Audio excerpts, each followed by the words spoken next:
President, brothers and sisters, firstly can I thank the President of UNI Europea Comercio, for the invitation for me to be present at this conference and to be speaking to you at the opening. As you can hear, I'm not going to be speaking in Spanish, but perhaps next time.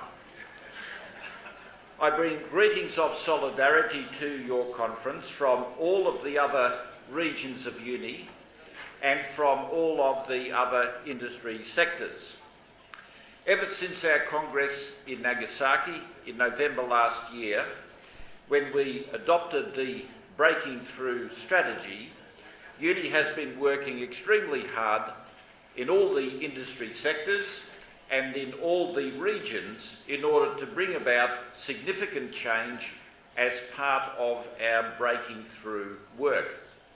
As you know, our strategic plan that was adopted at Nagasaki involves working in global companies to negotiate global framework agreements and then to see those implemented in practice. It also involves organising workers and building up the capacity of our trade unions. It involves a fight for jobs with social security and justice for everybody.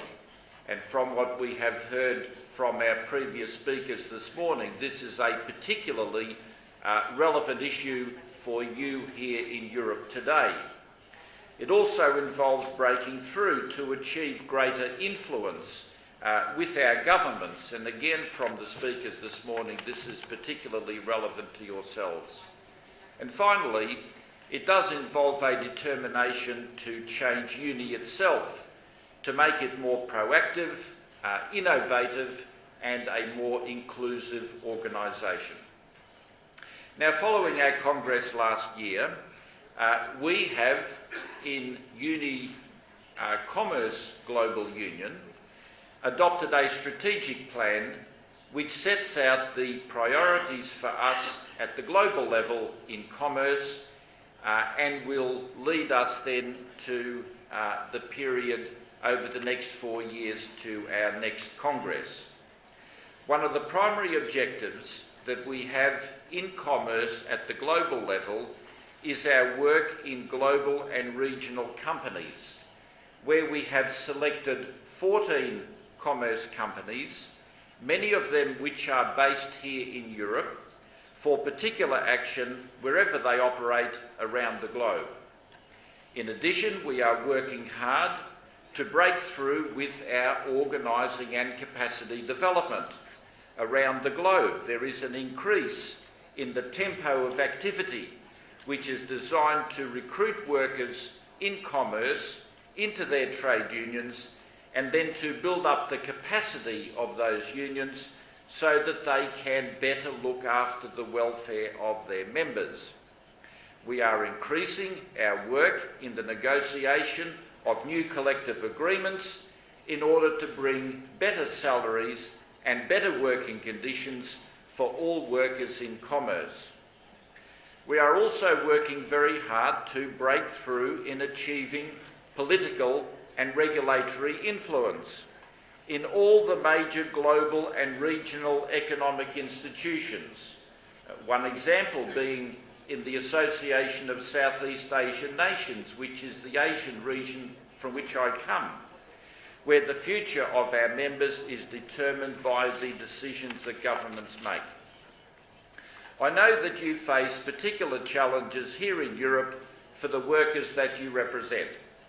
Arising from the global financial crisis of 2008, you are still suffering from some of the consequences as governments come to terms with the issue of government indebtedness, which is the consequence of having provided taxpayers' money to prop up financial institutions which were on the verge of collapse, and also providing taxpayers' money to stimulate national economies in order to prevent unemployment and recession.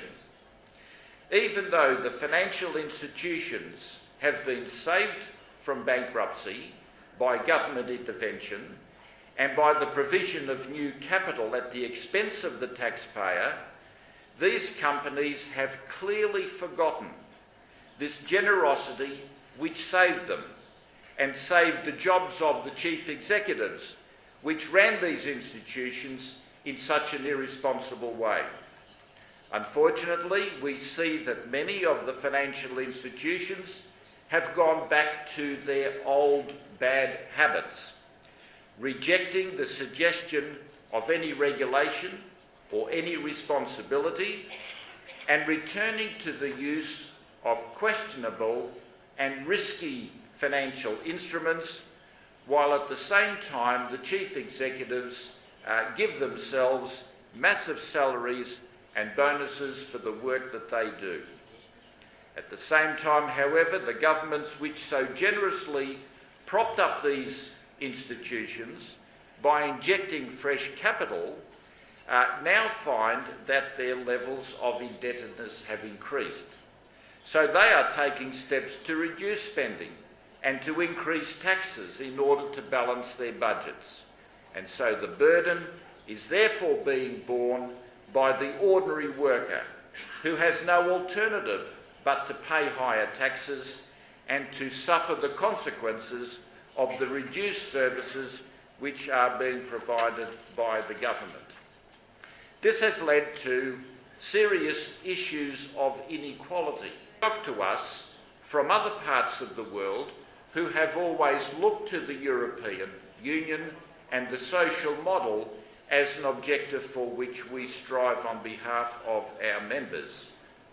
It has also led to massive demonstrations by working people against the actions of European governments and to calls for a greater solidarity in dealing with the consequences of the financial crisis. Another challenge for you here in Europe is the decision of the European Commission to benchmark labour costs in each industry sector against the labour costs in the same industry sectors in other parts of the globe. Now, this is a serious challenge to the European social model and to the levels of income which are presently enjoyed by working people within the European Union. In the commerce sector itself, we face the continuing demand for less regulation, including the extension of shop opening hours, where this is still the subject of regulation in some of your countries. And I know from the agenda that this is an issue that you will be discussing. At the same time, we are struggling to make sure that the salaries of the working people in commerce keep up with prices so that living standards are not reduced. As commerce companies increasingly operate across national boundaries, there are new challenges that we face to protect existing salaries and existing working conditions in these companies in the home base of the corporation. I also want to mention that on the other side of the Mediterranean, we see the struggle of the Arab people in the Middle East and North Africa for freedom, for democracy, and for human and trade union rights. We must give them every support that we can. I am pleased to say that UNI is now employing people on the ground in these countries in order to help this fight for democratic rights. There are many issues that you will need to discuss during your two-day meeting in order to organise your work over the next few years.